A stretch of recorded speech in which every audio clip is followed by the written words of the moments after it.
이제 어쩌면 대장정일지 모르겠습니다. 보통 교회에서 잘 하지 않는 일인데 하나님께서 지난 가을 10월부터 허락하셔서 이제 우리 내면의 건강한 회복과 치유를 위해서 특별한 기간을 주셨죠. 이를 위해서 그동안 4개의 우리 내면의 상처들을 보편적으로 가장 사람들이 아파하는 부분이겠다라고 하는 부분들을 전문가들이 도움을 받아가지고 만들어진 4개의 상처들을 짚어왔습니다. 첫 번째가 완벽주의, 그 다음에 강압, 방임, 학대. 지난주까지 우리가 이렇게 4개의 징검다리를 건너왔는데 하나님께서 우리 각자 내면을 만져주실 수 있는 기간이 되기를 주의 이름으로 축원합니다. 이게 상처를 대면한다는 게 쉽지 않는 거죠. 마치 제 느낌은 수술을 하는 기간인 것 같습니다. 수술을 좋아할 사람은 없잖아요. 하지만 수술을 하지 않으면 회복하고 건강한 삶으로 일상에 복귀하는 건 어려운 일이잖아요. 특별 기간으로 하나님께서 우리에게 주신 이 힐링의 시즌을 통해서 하나님께서 여러분들의 모두를 만져주시기를 주의 이름으로 축복합니다.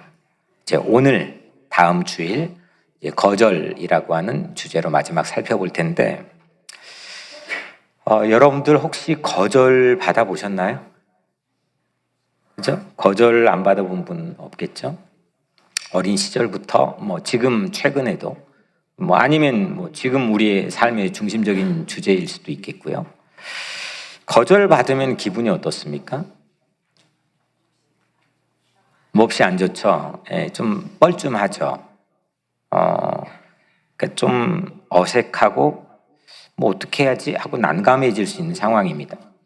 근데 거절을 그 상대는 나에게 한 건 아닌데 내가 그 거절을 거절로 받아들일 수도 있는 거고 또 마땅한 그 거절의 상황에서 내 거절감을 느낄 수도 있는 거죠. 저도 목회하면서 다양한 사람들이 우리 교회 안에 계시잖아요.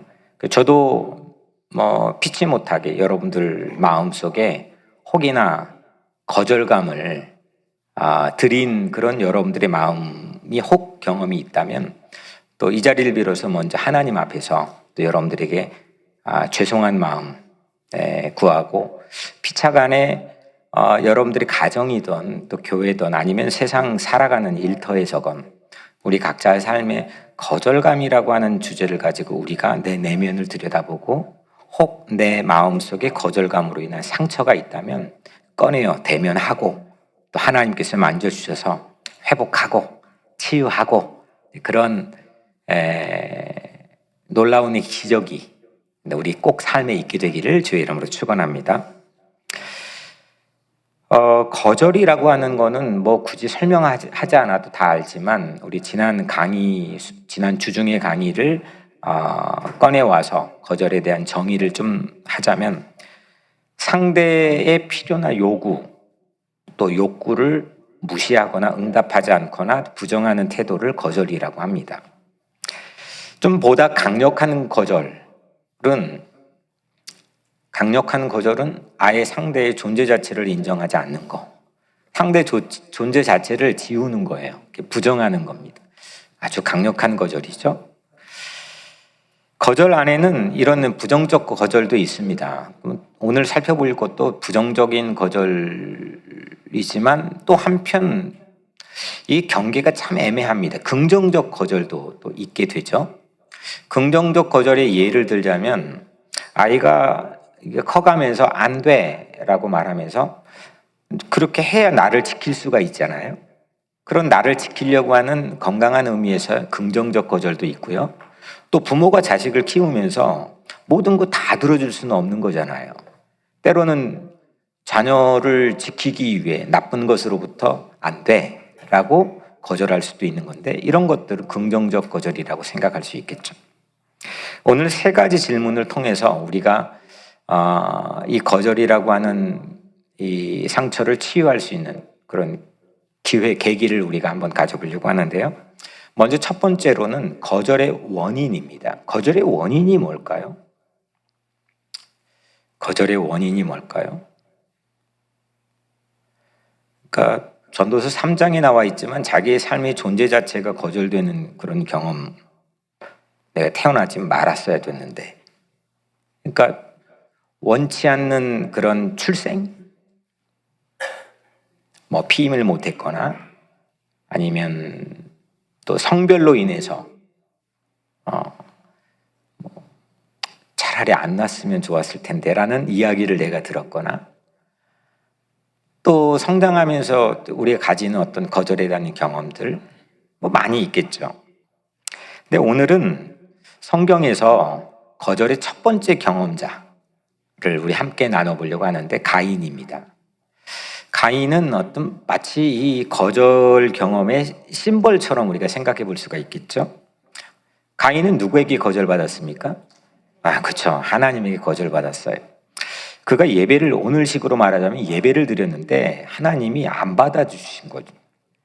오늘 우리가 한 절 읽었지만 5절입니다. 가인과 그 재물은 받지 아니하신지라. 안 받으셨어요. 그러면 이거는 거절이잖아요. 수용이 아니고 거절이잖아요. 그래서 가인은 왜 거절받았을까요? 우리 각자의 삶의 거절을 대면하는 건, 거절의 원인이 뭔지를 파악하는 건 상당히 첫걸음으로 중요한 건데, 가인도 마찬가지입니다. 왜 거절을 받았을까요? 네? 그쵸. 예물 때문에. 그쵸. 전통적으로 우리 권사님 말씀해 주신 것처럼 예물 때문에, 저도 어릴 때부터 그게 상당히 중요한 이유로, 하나님께서 가인의 예비를 받지 않는 중요한 이유로 생각을 해왔죠. 두 가지 정도로 생각해 볼 수가 있는데, 먼저 첫 번째로는 가인이 정성이 부족했다는 거예요. 정성이. 그 근거는 4절인데, 양의 첫 새끼와 그 기름으로 드렸더니, 그 누가 드린 거죠? 아벨이 드린 거, 동생이 드린 건데, 양의 첫 새끼예요. 첫 하면 뭐예요? 정성이 좀 느껴지는 거잖아요. 낳자마자 첫 번째 있는 것 하나님이 드렸다는 거죠. firstborn. 그러니까 이거를 우리는 아벨의 정성으로 이해할 수 있죠. 그렇다면 좀 물어볼 수 있을 것 같아요. 그러면 성경에 가인의 정성이 없었다, 부족했다라고 하는 말씀이 있나요, 없나요?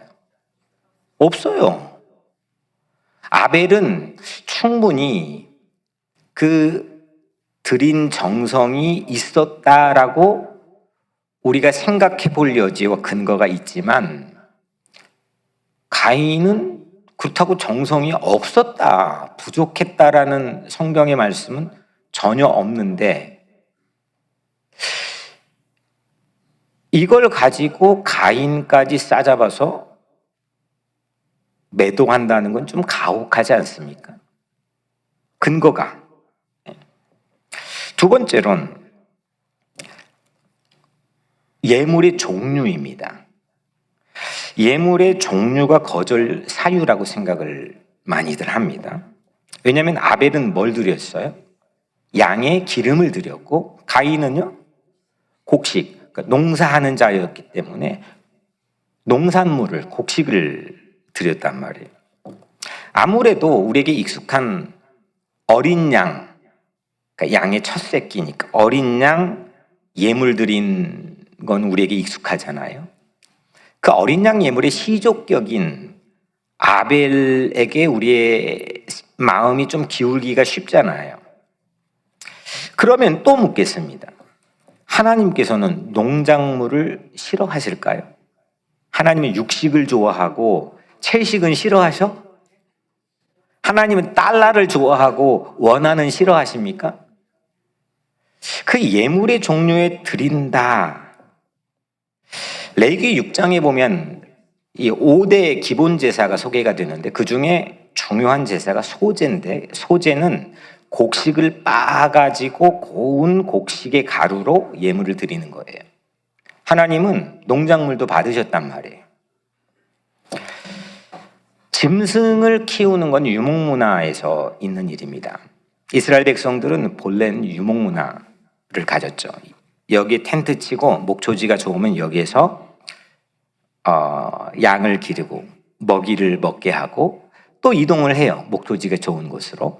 시즌에 따라서. 지난주도 요셉 우리 이야기 보지 않았습니까? 근데 하나님께서 이스라엘 백성을 약속의 땅으로 인도했죠. 거기에서는 정착해 살았어요.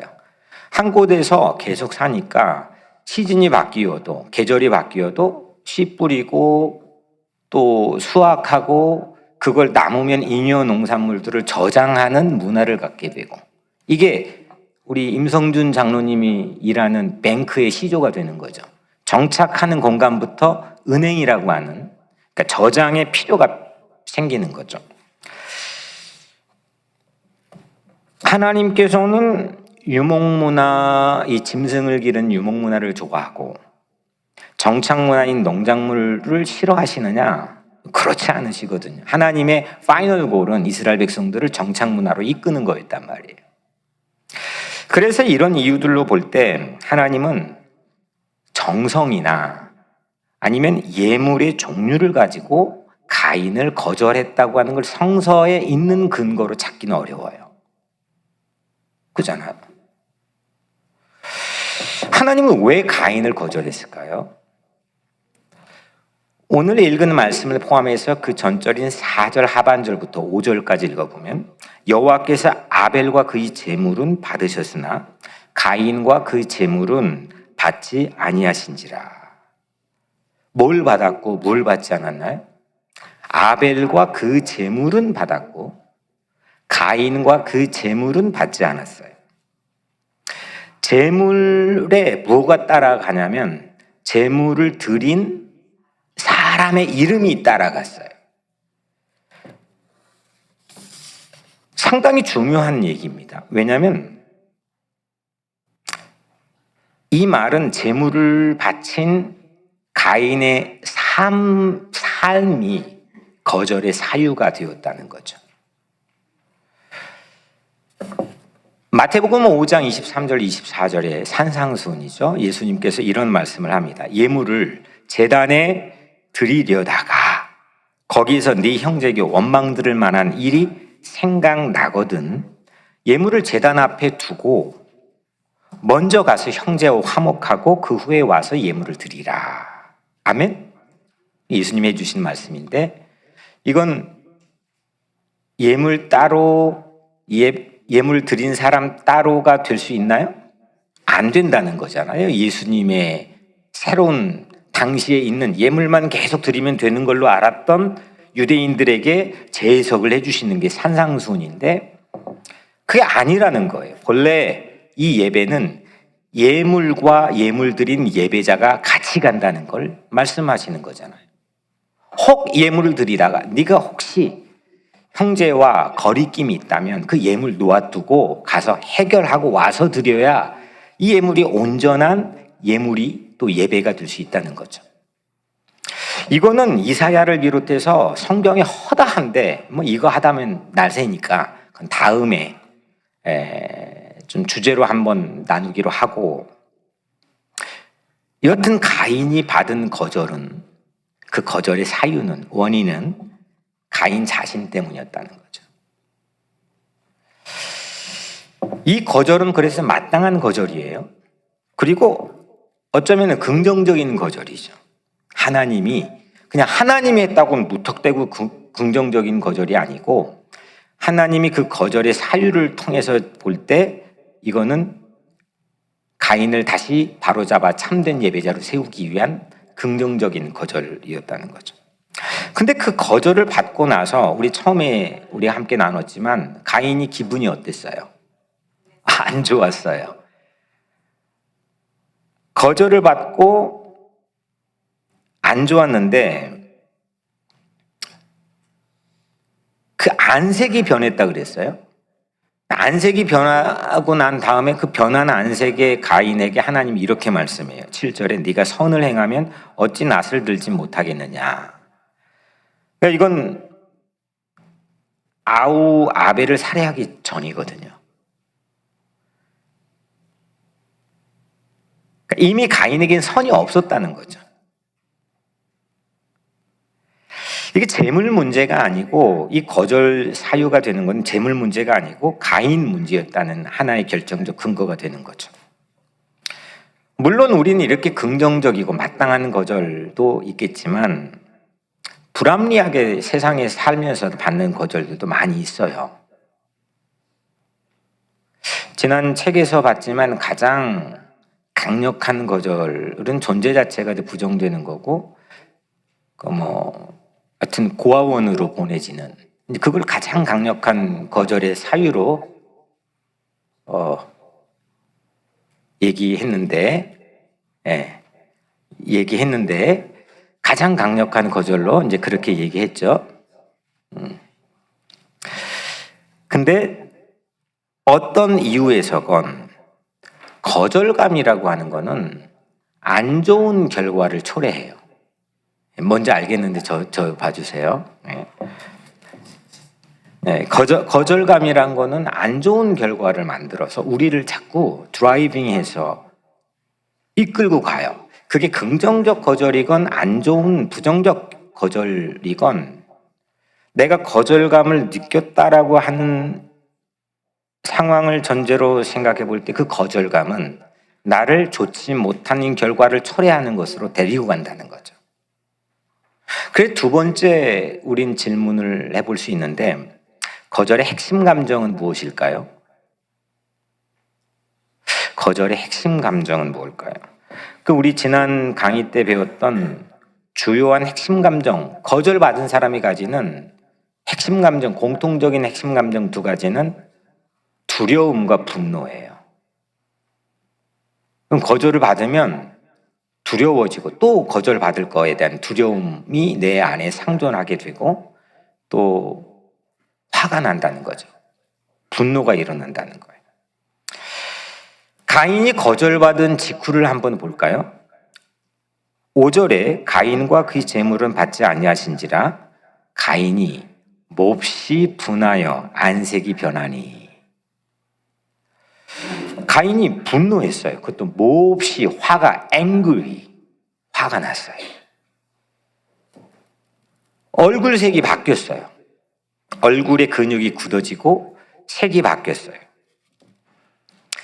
지난 강의했던 그 책에 보면 이 분노, 거절감에서 오는 이 분노는 자신 스스로에게나 타인에게 해가 될 수 있는 행동을 통제하지 못한다는 거예요. 그래서 충동 조절 장애를 일으킨다는 거죠. 이게 조금 잘하면 분노 조절 장애가 일어나고, 이게 조금 극단적으로 잘하면 사이코패스가 된다는, 이게 길이라는 걸 이제 그 책에서는 얘기를 해요. 근데 사이코패스까지 가는 사람들이야 우리 교회에 없다 생각하지만, 이 충동 조절 장애는 적지 않게 우리 각자의 삶에서 일어날 수 있다고 생각해요. 세 가지 단계로 이 충동 조절 장애는 일어나는데, 첫 번째 1단계는 충동이 뭡니까? 뭐가 확 하고 화가 났거나 두려울 때 내가 생각나는 충동이 있는 거죠. 근데 그건 아직 행동으로 옮겨지기 전이에요. 이 충동이 행동으로 옮겨지기 전에는 긴장을 느끼고 각성을 해요. 오늘 가인은 얼굴색이 바뀌었죠. 얼굴의 근육이 바뀌었어요. 그리고 충동이 행동으로 옮겨져 행동할 때는 쾌감을 경험해요. 자기 방어 기제가 된다는 거죠. 그리고 충동, 마지막 세 번째 충동을 행동한 후에는 죄책감, 후회, 자기 비난에 시달려요. 그러니까 긴장하고 쾌감을 느끼고 후회하게 되는, 이게 충동 조절 장애가 가지는 안 좋은 사이클이라는 거죠. 오늘 가인은 거절당했고 그다음 몹시 분노했어요. 얼굴 색이 바뀌었어요. 충동을 느꼈어요. 근데 충동이 그만 마음에 있던 충동이 행동으로 옮겨지죠. 물론 다 모든 사람들의 경우에 충동이 행동으로 옮겨지지는 않아요. 근데 이게 행동으로 옮겨지면 이게 또 혹 이 사이클이 반복이 되면 본인도 피곤하고 주변이 어려워져요. 이걸 차단하는 방파제를 세워야 되는 거죠. 오늘 8절에 가인이 그의 아우 아벨에게 말하고 그들이 들에 있을 때에 가인이 그의 아우 아벨을 쳐 죽이니라. 어떻게 됐어요? 충동이 행동으로 옮겨져 버렸어요. 이 8절에 있는 말씀, 가인이 그의 아우 아벨에게 말하고, 이 말하고 앞에 아마 여러분들 가지는 모든 성경에 사라고 적혀 있을 가능성이 많아요. 그리고 오른쪽 하단에 작은 글씨로 사 이렇게 써 있어요. 고대 역본들에 의하면 우리가 들로 나가자가 있음. 그러니까 다른 그 성경 다 이게 사본들을 가지고 이제 성경을 만든 건데 다른 많은 고대 사본들에는 이 말도 들어가 있다는 거예요. 우리가 들로 나가자. 그러니까 뭘 말을 했는지를 우리는 짐작해 볼 수가 있는 거죠. 가인이 아벨에게 들에 있을 때 그냥 그렇게 한 게 아니고 말을 한 거예요. 우리 들로 가자라고 유인한 거죠. 이걸 통해 볼 때 이거는 우발적 살인이 아니고 다분히 계획적 살인인 거죠. 거절감에서 시작되는 분노가 무서운 결과를 초래했습니다.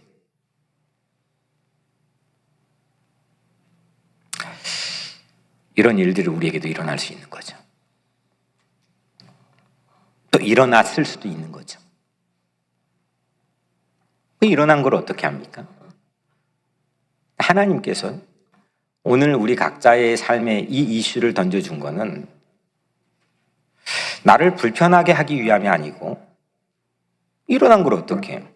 제가 어린 시절에 그냥 거절 그런 생각할 겨를도 없었죠. 그냥 그렇게 경험했으면 so what?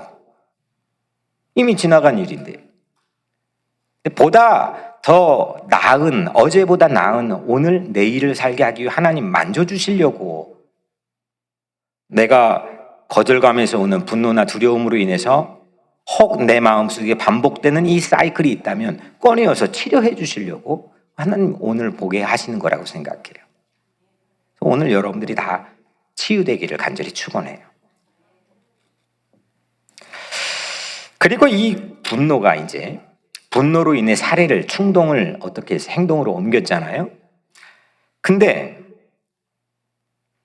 이 거절감에서 비롯된 분노가 무슨 감정으로 바뀌냐면 두 가지 핵심 감정 중에 하나인 두려움으로 바뀌어요.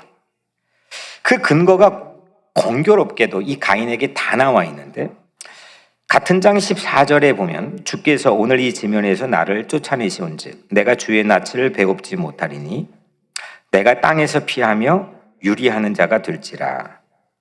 물은 나를 만나는 자마다 나를 죽이겠나이다. 어떤 말인지 아시겠죠? 처음엔 하나님이 야, 네 아우 아벨 어디 있어? 네 동생 어디 있어? 하니까 시치미를 뚝 뗐죠. 내가 내 아우를 지키는 자니까. 근데 결국은 자기가 살인을 했다는 자백을 하게 되죠. 하나님이 벌을 내려요. 어떤 벌이냐? 유리하는 자, 원더럴, 방황하는 자가 되라. 그런 벌을 내려요. 하나님, 나 이게 너무 무겁습니다. 그리고 나서 하나님께 한 얘기가 방금 읽어드린 말씀이에요. 주께서 오늘 이 지면에 나를 쫓아내시온즉 내가 주의 낯을 배웁지 못하리니 내가 땅에서 피하며 유리하는 자가 될지라. 물은 나를 만난 자마다 나를 죽이겠나이다. 나 만나는 사람마다 나를 또 죽음이라는 최악의 방법을 써서 나를 거절할 거예요. 나 어떻게 해요? 두려운 거죠. 이 공포는 단순한 공포가 아닙니다. 삶을, 자기네 일상의 삶을 하지 못하게 만드는 치명적인 공포고 두려움입니다. 가인은 지금 영원한 거절감이 눌리게 되어버렸습니다. 거절감을 느끼지 않아도 되는 상황에서까지 끄집어가지고 거절감을 느끼는 겁니다. 누구를 만나든 상대가 자신을 거절할 거라고 하는 두려움입니다. 거절하면 또 어떻게 하지? 아무것도 할 수 없게 되는 거죠. 위축되는 거죠. 거절받은 내면 아이, 그러니까 거절을 경험했던 그런 내 속의 아이가, 내가 같이 있는 아이가 있다면 항상 내가 공격받을지도 모른다는 두려움에 휩싸이게 돼요. 거절이 공격으로 느껴져요. 그래서 이런 경우들은, 이런 사람들은 상대의 말이나 행동을 쉽게 오해하고 상처를 받게 되죠. 그 성경에, 그 책에 보면, 책에 나와 있는 그 필자가 소개하는 예시가 하나 있는데, 누가 인사를 했다 칩시다. 내가 인사를 했어요. 근데 상대가 참 분주하고 바빴어요. 뭐 그럴 경우는 고개만 끄덕이든지 아니면 눈도 못 마주쳤을 수 있잖아요. 뭐 보통 경우라면 어떻습니까? 아쉽지만 뭐 인사를 그렇게 아쉽게 했지만 보통으로는 상대 분주함을 이해하고 그냥 넘어가고 지나치죠.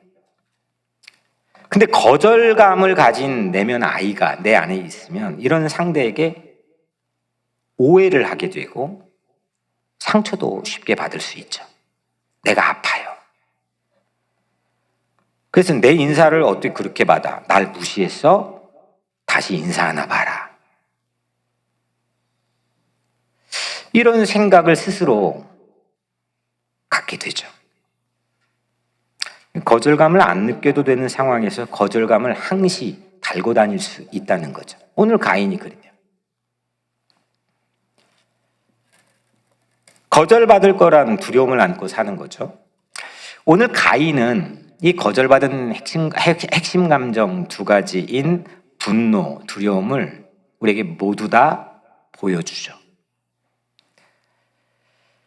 거절 경험 없이 사는 사람이 세상에 있을까요? 저는 없다 봐요. 모두가 크고 작건 간에 거절감이라고 하는 거를 항시 마주하며 살죠. 그런데 나도 모르게 내가 인식하지 못하는 사이에 다 컸는데 난 어른인데 내 안에 거절을 받았던 아이가, 성인 아이가 내 안에 살고 있을 수 있다는 게 전문가들이 다 공통적인 관찰입니다. 그렇게 되면 내 안에 분노라고 하는 게 충동 조절 장애를 일으킬 수도 있고 두려움으로 내 일상에 막대한 손해를 끼칠 수도 있다는 거죠. 하나님께서 우리 각자 안에 혹 그런 거절감을 받은 성인 아이가, 내면 아이가 있다면 그 분노와 그 두려움을 오늘, 지금 치유하고 만져주시기를 주의 이름으로 축원합니다. 마지막으로 그러면 어떻게 합니까? 지금 가인이 그 두려운데 하나님 나 어떻게 해요? 무서워요. 나 어떻게 살아가요? 그 세 번째 질문은 거절받은 내 속의 분노와 두려움을 어떻게 치유할 수 있습니까? 이거 어떻게 처리해야 됩니까? 애착 이론이라고 하는 게 있는데 attachment theory, 이건 뭐냐면 애착이 뭡니까? 붙어 있다는 거잖아요. 그러니까 애정적 유대를 가지고 있는 애착의 대상, 바꿔 말하면 보호자? 그 보호자와 새로운 관계를 만들어서 내 상하는 감정을 치유하고 회복하는 데 사용하는 게 애착 이론이에요. 이거는 제2차 세계대전 직후에 유엔이 만들어졌는데 유엔에서 막대한 돈을 투자해가지고 세계에 날고 긴다는 의사들을 모아놓고 돈을 투자해서 만든 이론이 애착 이론입니다. 그 전문가들 가운데 한 사람인 존 버비가, 구글 설치해 보면 바로 나옵니다. 존 버비가 그 애착 이론의 창시자인데 사람들이 막 아버지가 다 나가서 죽고 막 아이들은 고아가 되고 세상의 삶들이 피폐해지고 감정들이 다 상해지고 그랬잖아요. 그때 유엔이 투자해가지고 과감하게 만든 그 전 세계적인 그 치유의 프로그램이 애착 이론인데, 이 존 벌비의 제자, 이걸 계승에 발전시킨 우리 교재에 나온 메인 에인스워스라고 하는 사람이 1970년도에 뭘 제안했냐면 안전기지라고 하는 치유기법을 제안을 합니다. 이 안전기지가 뭐냐? 영어로는 secure base, secure base, 안전기지. 이 안전기지는 유아가 어디서 착안을 했냐면, 유아가 애착 대상인 누구겠어요? 엄마에게 받는 심리적인 안정감을 갖다가 치유를 위해서 활용하는 기법이에요. 이 전문가가 이제 그걸 착안하게 된 한 계기의 이야기인데, 영국 런던의 한 공원에서 여러 명의 엄마들과 아기들이 놀고 있어요. 그러니까 엄마들은, 우리도 흔히 풍경을 상상해 볼 수 있을 것 같아요. 엄마들은 벤치에 앉아가지고 책을 읽거나 또 다른 엄마하고 이야기를 도란도란 하고 있어요. 아기들은 주변의 잔디밭에서 막 뛰어노는 거예요. 그런데 이 임상에서 한 가지 발견한 중요한 사실은, 그 아이들이 막 뛰어노는데 그 행동 반경에 마치 마지노선 같은 한계선, 보이지 않는 한계선이 있다는 걸 알게 됐어요. 그 아기들이 그 한계선에 딱 도달하면 불안해지고 자꾸 엄마를 바라봐요. 엄마가 있나 없나. 엄마가 보이면 그 낯선 곳에서의 탐색도 놀이도 이 아이는 계속하지만, 엄마가 잘 안 보이면, 또 너무 멀리 떨어져 왔다고 스스로 생각한다면 한계선 안으로 확 하고 들어와요. 그 보이지 않는 한계선이 있다는 거죠. 이 아기들은 마치 보이지 않는 고무줄에 묶어놓은 것처럼 엄마가 끌어당기는 힘에 의해서 그 한계선 안에서 노는 거죠. 그 끄는 힘이 없어버리면 안전기지, 베이스가 없는 거죠. 그 끄는 힘은 엄마에게 떨어질수록 그 끄는 힘은 강해져요. 엄마가 이 아이에게 안전기지가 되는 거죠. 근데 만약에 안전기지가 나에겐 박탈됐다면, 없었다면 뭔가 구멍이 나는 거죠. 엄마가 하지만 안전기지가 확실하게 그러니까 그 장착이 돼서 있으면 그 한계선이 점점 넓어져 가요. 그래서 아이는 탐색과 놀이를 통해 이 아이의 8가지 발달 단계에 따라서 자라나요. 그 어른이 돼요. 이 안전기지 치유기법은 어른에게도 매우 유효하게 적용되었다는 임상에 대한 결과들이 많이 발표가 되었더라고요. 그 안전기지는 거절하지 않고 받아주고 수용해주고, 이 말이 저는 참 좋아요. 견뎌주는 그런 안전한 대상과의 애착관계, 그게 안전지대를 만들어줘요. 안전기지가 있을 때 탐색, 낯선 곳에서의 탐색의 발판이 되는 거예요. 펑 하고 튀어오를 수 있는 탐색의 발판이 되고, 혹 아프거나 불안하거나 힘들거나 어려울 때도 언제든지 다시 그 안전기지로 돌아가 내가 다시 재충전할 수 있는 안식처가 되는 거죠. 이게 있냐는 겁니다. 없으면 인위적으로라도 만들라는 겁니다. 이건 성인에게도 매우 필요한 치유 기법이라는 겁니다. 안전기지가 없으면 불안해요. 그리고 화가 조절이 안 되고 진취적이지 못하고 위축될 수 있는 우려가 많아져요. 저는 여러분들에게 도전하고 싶어요. 가정을 여러분들은 어떻게 생각할지는 모르겠지만 여러분들의 각 가정이 안전기지가 되는 것을 포기하지 않았으면 좋겠어요. 이렇게 핵가족을 넘어서 요즘은 전 세계적으로 1인 가족 시대잖아요. 한국의 30몇 %가 1인 가족 시대라는데, 그 가정이라고 하는 가족 단위의 어떤 집단이라고 하는 것 자체의 가치가 예전과는 많이 사뭇 달라진 시대를 살고 있는 거죠. 근데 이 가정이 우리의 가장 중요한 안전기지라는 거죠. 포기하지 마시라는 거죠. 교회보다도 먼저 하나님은 가정을 세우셨잖아요. 여러분들의 각 가정이 안전기지가 되기를 주의 이름으로 축원합니다.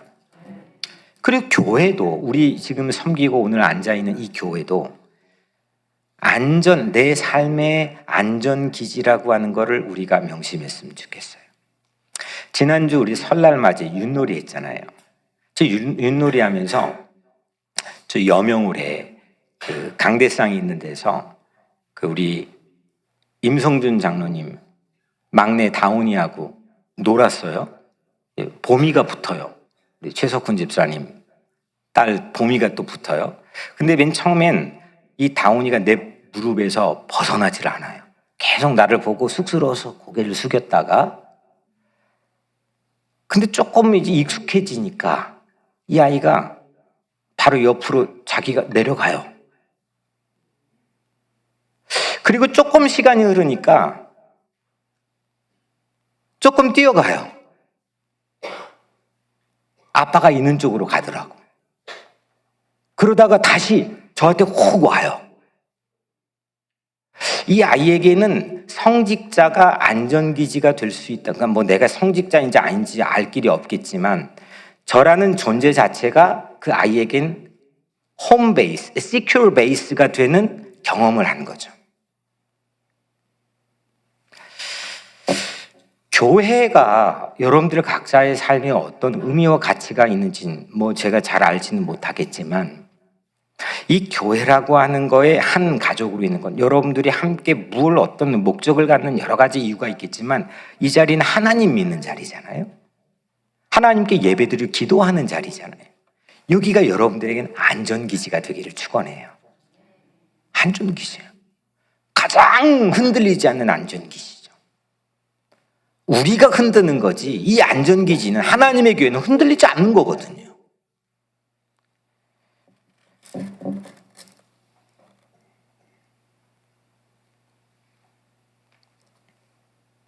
그리고 우리 교회 안에 두세 사람이 작년부터 모여있는 투게더 모임을 주셨잖아요. 그러니까 아주 좋은 안전기지죠. 사람이 7명, 8명, 10명이면 거기에서 반드시 침묵하고 소외받는 사람들이, 마이크를 못 잡는 사람들이 있죠. 근데 두세 사람이면 이건 내가 그 안에서 멤버십을 가지고 안전기지를 삼을 수 있는 확률이 매우 높아져요. 어디서 여러분들을 지지해주고 기도해주는 그런 안전기지를 인위적으로 만들 수 있습니까? 못 만들 거려. 가꾸자는 거죠. 이걸 한번 가꿔보자는 거예요. 나의 어떤 이기적인 모티베이션에서라도 한번 해보자는 거죠.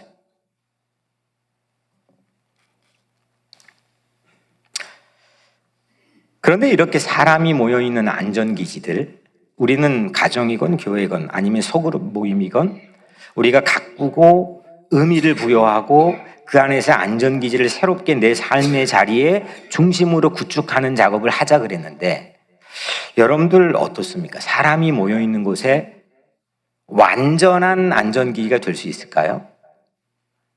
네? 사람이 모여있는 곳에 될 수 있어요? 힘들 거래요. 힘들어요. 심지어는 가장 확실한 엄마라고 하는 존재 안전기지도 때로는 우리를 거절할 때가 있죠. 자연적인 이치에 의하면 엄마는 나보다 먼저 돌아가세요. 죽음이라는 걸로 우리에게는 암묵적인 거절을 피할 수가 없어요. 세상에는 그 무엇을 막론하고 완벽한 사람들이 모여있는 집단 안에는 완벽한 퍼펙트한 섹슈얼 베이스가 불가능해요. 그런데 우리 하나님은 우리를 거절하지 않으세요. 우리 하나님은 우리를 받아주시고 좀 전에 말씀드린 것처럼 우리에게 견뎌주세요. 좀 실수가 있고 넘어지고 좀 뭐 하는지 모르겠다 생각이 돼도 그 자리에서 책을 읽으시던 뭘 하던 그 벤치에서 나의 안전기지 센터가 되어주세요. 하나님이세요. 아멘. 그래서 이 애착관계는 유엔이 전후에 이 세계를 복구하기 위해 돈을 들여가지고 만든 어태치먼트 티어리이지만 사회 심리학적인 이론이지만 가만히 보니까 이건 영적 치유예요. 애착관계의 안전기지라는 건 사실 하나님이 나의 안전기지가 되어주신다는 것을 알게 하는 거 아니겠어요?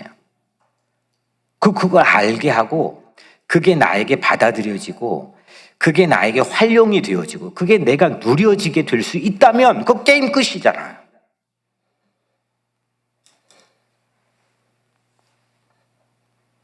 하나님께서 안전기지가 되어주시면 낯선 것에도 탐색할 수 있는 사례들이 무수하게 많고요.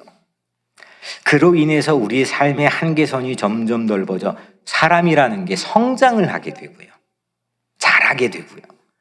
어떤 불안이나 힘겨울 때도 하나님의 이 안전기지의 고무줄이 당겨서 우리를 지쳤을 때 재충전해 주잖아요. 뭐가 여러분들에게 안전기지입니까? 돈입니까? 아니면 여러분들의 욕구입니까? 여러분들의 필요입니까? 무엇입니까? 각기 다 뭔가에 삼고 있는 안전기지가 있지만 혹 그게 우상이지는 않습니까? 뭐가 여러분들의 secure base가 되고 있습니까? 오늘 가인은 마땅한 거절을 받았어요. 그 거절로 동생을 죽였어요. 그리고 자기까지 죽이게 되는 분노와 두려움이라는 좋지 못한 부정적인 감정으로 막다른 길에 섰어요. 이런 가인에게도 안전기지가 가능할까요? 이런 가인에게 안전기지가 있을 수 있을까요? 우리는 가인처럼 누구를 살해하지는, 예수님 말씀으로는 미워하는 자도 살인이라고 했지만 여하튼 물리적인 육체적인 신체적인 살인을 하지는 않았을 테니까 가인을 이 극단적인 예로 우리가 이 질문을 해보는 건 왜 우리에게 중요하냐면 치유가 과연 가능하냐에 대한 질문의 답을 내가 가지고 있냐 이거예요. 치유를 하는 것보다 더 중요한 거는 치유에 대한 가능성 여부예요. 제가 암에 걸려보니까 이게 나을 수 있는지 없는지에 대한 내 마음의 가능성 여부에 대한 생각이 중요한 거예요.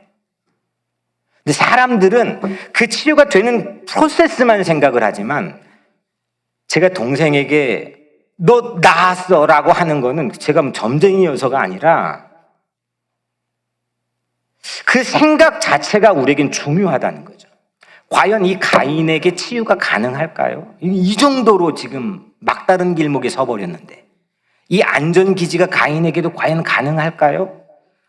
대부분 고개를 절레절레 흔들거려. 왜냐하면 우리 각자의 사례들을 보면 나에게도 치유에 대한 확신이 없어서 그냥 그렇게 똑같이 살아가는 사람들이 대부분이거든요. 그건 치유할 방법을 못 찾아서가 아니라 치유할 가능성 여부에 대한 생각 자체가 옅어진 거예요. 치유하고 싶냐 이거죠. 고쳐지고 싶냐 이거예요.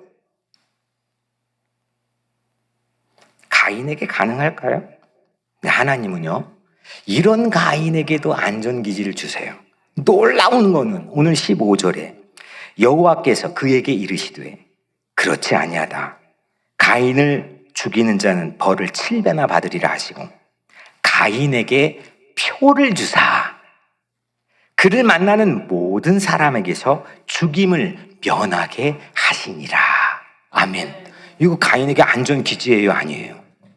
안전기지. 죽임을 면하게 누가 죽일지 몰라요. 누가 나 거절할지 몰라요. 이렇게 두려움이 휩싸였던 가인에게 너 죽이면 내가 7배나 그 사람에게 할 거야. 너에게 마크, 가인의 표라고 일명 불려지는 가인의 마크를 줄 거야. 그 너는 모든 만나는 사람에게 죽임을 면하게 되는 안전기지를 갖게 될 거야. 가인에게도 하나님이 치유해 주셨다는 거예요. 그러면 우리는 그 치유의 가능성 여부에 대해서 어떻게 생각해야 되냐는 거죠. 저는 늘 이것이 믿음이라고 생각합니다. 하나님께서는 주신 가인의 표가 가인에겐 시큐어 베이스가 되어준 거죠. 하나님께서 가인을 지켜주기 위해서 마크를 주셔서 누구도 가인을 거절하지 또 죽이지 못하도록 해주셨잖아요. 그렇다면 다시 처음으로 하나님께서 1차적으로 농작물 바쳐서도 아니고 정성이 없어서도 아니고 야, 너 때문이야. 너 삶을 봐. 네 안에 선이 없잖아. 해가지고 1차 거절이라고 칩시다. 1차 거절은 가인을 아예 존재 자체를 부정하거나 배제하기 위해 거절하신 거예요? 아니잖아요. 이렇게 갈 때까지 인간 말종으로 왔는데도 안전기지를 만들어주시는 걸 볼 땐 하나님이 처음에 거절한 거는 아예 너 지워버릴 거야. 이게 아니고 그를 더 나은 방향으로 해주기 위해서 거절하신 거잖아요. 하나님은 가인을 거절하지 않으셨어요. 그리고 안전기지가 되어주셨어요.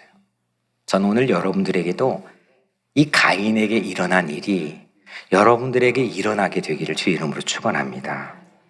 성서를 보니까요, 무수한 안전지대로 꽉 차 있어요. 아브라함을 볼까요? 아브라함은 고향도 떠나고 친척도 떠나고 아비집을 떠나가지고 생판 안 가본 낯선 땅을 향해서 탐색을 하잖아요. 최초의 인물이거든요.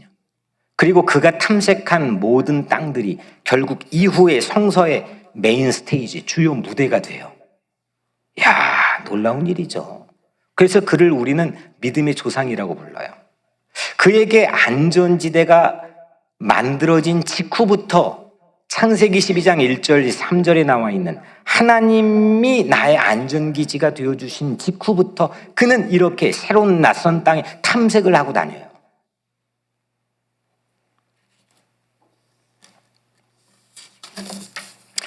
이집트 왕자였던 모세를 볼까요? 모세가 기껏 도우려고 그랬어요. 백성들을. 도우려고 했는데 백성이 어떻게 해요? 거절하잖아요. 근데 그 거절당한 그 상실감, 거절감이 얼마나 컸던지 40년 동안 미디안 광야로 도망가 버렸어요. 미디안 이 광야라는 달팽이 껍질에 숨어버려요. 모세가. 아니, 그래도 왕자가.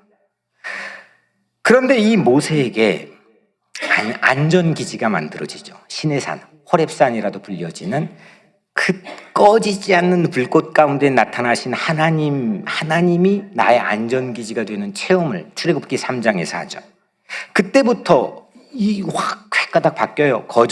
자기를 거절했던 땅을 향해서 뛰쳐나가잖아요. 바로 왕에게 9번째까지, 첫 번째, 두 번째, 세 번째, 네 번째, 다섯, 9번째까지 끊임없이 이 정도 기적이면 될 것 같은데 거절을 받았는데도 10번째 또 서요. 야, 이 배짱. 이게 왜 가능했느냐? 그의 뛰어난 갑작스러운 성품의 변화가 아니고 그에게 안전기지가 생긴 거예요. 호렙산이라는 안전기지가. 쫄보였던 모세가 거인이 된 데는 안전기지가 결정적 역할을 한 거죠. 여러분들에게는 안전기지가 있습니까?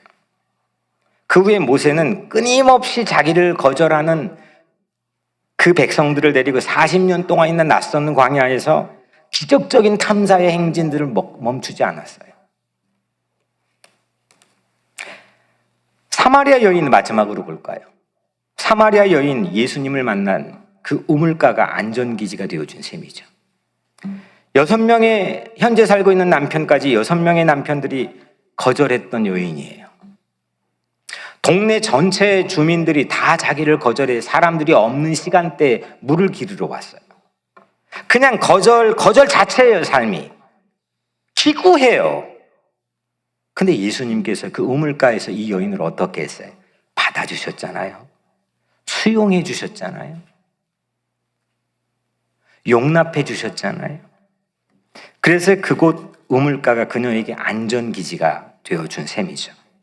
그때부터 이 여인이 어떻게 바뀌었습니까? 동네로 들어갔어요. 자기를 거절했던 동네로 들어가서 거절하지 않았을지도 모르는, 근데 거절할 거라고 하는 두려움이 쌓여있던 그 동네 사람들에게 말을 걸어서 그 동네 전체를 움직이잖아요. 사랑하는 여러분, 여러분도 거절을 받아보셨습니까? 거절의 원인은 무엇이었습니까? 그 거절감 때문에 여전히 우리 삶에서 나를 거절해 피곤하게 만들고 타인을 거절하며 살고 있지는 않습니까? 거절의 핵심 감정인 두 가지, 두려움과 분노로 보다 넓은 탐색과 행복한 놀이의 삶에 방해를 받고 살고 있지는 않습니까?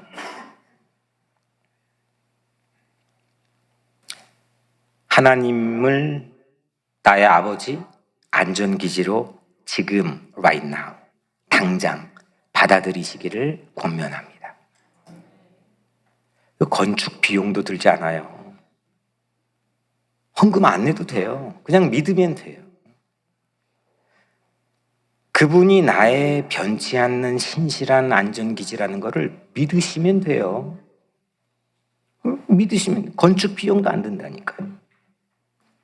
예수님께서 십자가의 마지막 사건에 매달려가지고 마지막 시각에 엘리 엘리 라마 사박다니 나의 하나님 어찌하여 나를 버리시나이까.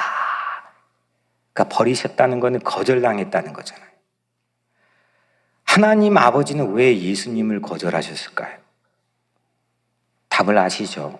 우리를 거절치 않으시려고, 우리를 구원하시려고, 우리의 아버지로서의 영원한 안전기지가 되게 해주시려고 자기 아들을 거절했잖아요. 그걸 우리는 믿고 있잖아요. 그 정도 하나님께서 나의 아버지가 되기를 원하시는 직접적인 행동으로 옮기신 걸 우리가 믿는다면 그건 근거는 확실하지 않습니까? 하나님은 나의 안전기지. 그래서 그때부터 우리는 십자가가 우리에게 영원한 안전기지가 되어주죠. 초대교회는 이 십자가를 매달면 이단으로 취급받았어요. 이건 트라우마였어요. 초기 교회의 기독교의 심벌은 물고기였어요. 자동차 뒤에도 이렇게 물고기 모양 있잖아요. 십자가는 이후에 그 트라우마를 깨고 이걸 전면에 내세운 후부터 기독교의 심벌이 된 거예요. 우리 각자의 삶도 그러잖아요. 나에겐 트라우마가 있잖아요. 거절을 받았건 거절을 했건, 학대를 받았건 학대를 했건, 방임을 받았건 방임을 했건, 그걸 전면에 내세워서 내 삶에 바울처럼 그 약함 가운데 강하게 역사하신 하나님을 내 안전기지 십자가로 내세우는 그런 역사가 우리 각자의 삶에 있게 되기를 주의 이름으로 축원합니다. 누구도 거절하지 않는 십자가, 누구도 배제하거나 밀어내지 않는 그 십자가가 우리의 영원한 안전기지가 되기를 축원합니다. 이 안전기지를 제가 볼 때는 가장 엄청나게 누린 한 사람 다윗의 고백을 제가 마지막으로 들려드리며 설교를 마치려고 하는데 눈을 한번 감아보세요. 여호와는 나의 목자시니 여호와는 나의 안전기지시니 내게 부족함이 없으리로다.